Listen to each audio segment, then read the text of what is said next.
A mais importante, eu considero. Não tem a briga aqui não, viu? Agora, na questão financeira não, na questão de ter curso superior, direito, não.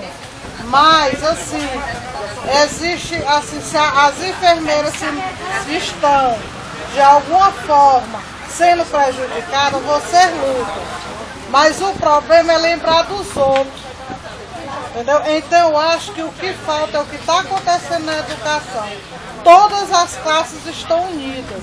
Classe A, classe B, classe C, auxiliar de serviço estão todos unidos. Então na saúde a gente não tem essa união.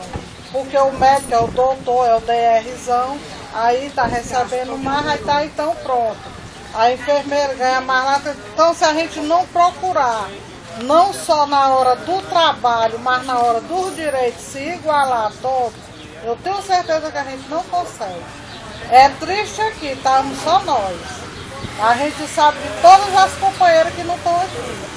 Eu sei todos os meus colegas, agentes de saúde que não estão aqui, sei até por que não estão. Como tem enfermeira e como tem médico. Por quê?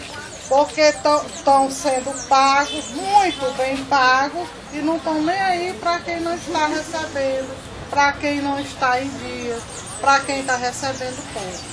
Certo? Então a gente tem que ver essa questão de aí, a questão de união. Não é de classe, é união. Não é questão de ser ou não.